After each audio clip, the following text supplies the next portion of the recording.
আমাদের গাজীরা এবং জুলাইয়ের যদি কোনো হিরো থাকে তারা হচ্ছে আমাদের এই শহীদ পরিবাররা, আমাদের গাজীদের পরিবারেরা।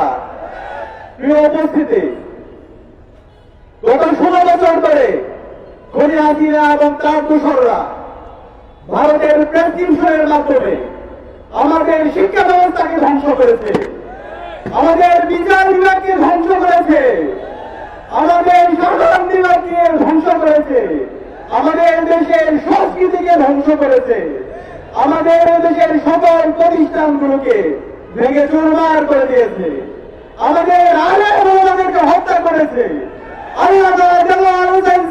থেকে শুরু করে 5 জন সাপ্লাই আমাদের হাজার হাজার আলেমদেরকে হত্যা করেছে।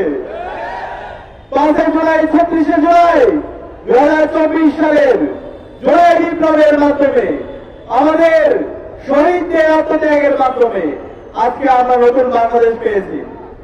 জুলাইয়ের পরে আমাদের স্বপ্ন ছিল একটি ইনসাফ ভিত্তিক বাংলাদেশ বিনির্মাণ করা এবং এই জুলাইয়ে ফেসিবাদের বিরুদ্ধে দীর্ঘদিন ধরে যারা লড়াই করেছে সেই সকল স্টেক হোল্ডারদেরকে সাথে নিয়ে একটি ঐক্যবদ্ধ বাংলাদেশ বিনির্মাণ করা।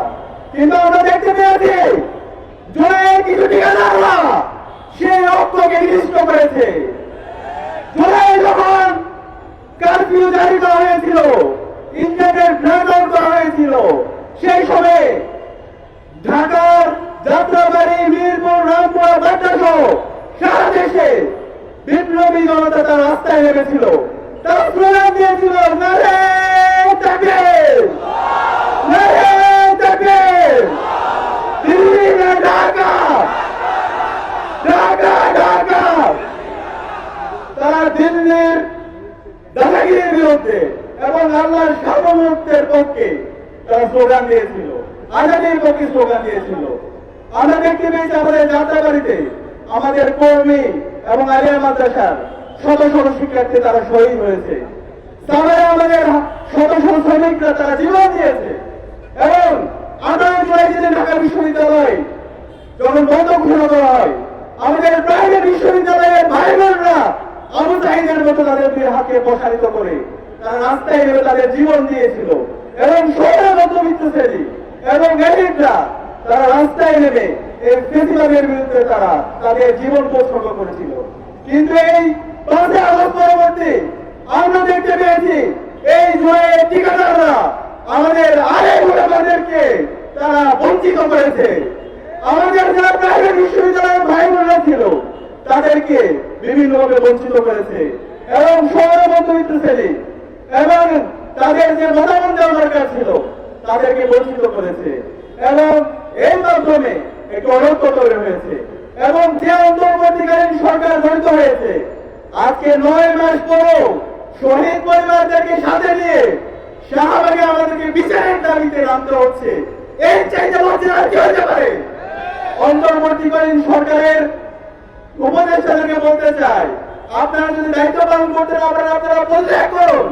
ছাত্র জনতা দায়িত্ব নিতে রাজি আছে এবং এই বিপ্লব যাদের মাধ্যমে হয়েছে আমাদের শহীদ এবং আমাদের গাজী, তাই জাতির শ্রেষ্ঠ সন্তান, তাদেরকে রাষ্ট্র থেকে স্বীকৃতি দেওয়া দরকার ছিল এবং তাদের দায়িত্ব নেওয়ার দরকার ছিল। কিন্তু আমরা এখন পর্যন্ত আমাদের শহীদ পরিবারগুলোকে রাস্তা রাস্তায় করতে দেখছি। আমাদের যারা আহত আছে, আমাদের যারা পঙ্গুত্ববরণ করে যারা হাসপাতালের বেডে কাটা আছে, তারা এখন পর্যন্ত তারা সঠিক চিকিৎসা পাচ্ছে না, আর্থিক সংকটে তাদের কাটাতে হচ্ছে। এই চেয়ে লজ্জা কিছু হতে পারে না। জুলাই ফাউন্ডেশন থেকে শুরু করে যারা আমাদের শহীদ এবং আহত পরিবারদেরকে যে কাজ করছেন তারা বারবার বিভিন্ন ধরনের আমলাতান্ত্রিক জটিলতা দেখান। আরে ভাই, কিসের আমলাতান্ত্রিক জটিলতা? রাস্তায় কি টাকা অভাব হয়েছে? আমরা প্রয়োজন না খেয়ে থাকবো? আমাদের শহীদ পরিবার, আমাদের যারা গাজীরা আছে তারা করছে থাকবে, সেটা আমরা মেনে নিব না। আমরা অন্তর্বর্তীকালীন সরকারকে অনুরোধ করবো, অনেক হয়েছে।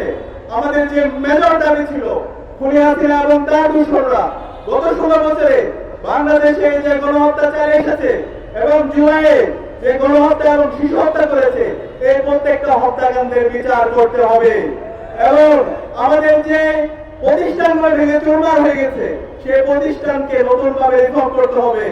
এবং আমি বাংলাদেশের মেজর পলিটিক্যাল পার্টিগুলোকে বলতে চাই, জুলাই পরবর্তী বাংলাদেশে একটি প্রজন্ম তৈরি হয়েছে, তারা আর ফেসিবাদকে ভয় পায় না, তারা প্রতিবাদ করতে শিখেছে। তারা কেউ শিবির করে না, ছাত্রদল করে না, জামাত করে না, বিএনপি করে না, কিন্তু তারা সত্যকে সত্য বলতে শিখে গেছে। আপনারা যদি জুলাই বিপ্লবের যে স্পিরিট, সেই স্পিরিট লালন না করেন, শহীদদের সাথে যদি গাদ্দারি করেন, খুনে হাসিনার যে পরিণতি হয়েছিল তার চাইতে খারাপ পরিণতি আপনাদের হবে। সাবধান হয়ে যান। সবাইকে আজকে জুলাই অল্প কর্মসূচিতে অংশগ্রহণ করার জন্য আন্তরিক ধন্যবাদ জানাচ্ছি। এবং এই ঐক্য যেন আমরা বৈষম্যহীন ইনসাফ ভিত্তিক বাংলাদেশ বিনির্মাণ করে রাখ পর্যন্ত আমরা যেন জায়গা রাখতে পারি, সে উদাত্ত আহ্বান জানিয়ে আমি আমার কথা শেষ করছি। ইনকিলাব জিন্দাবাদ। সালাম আলাইকুম রহমতুল্লাহ।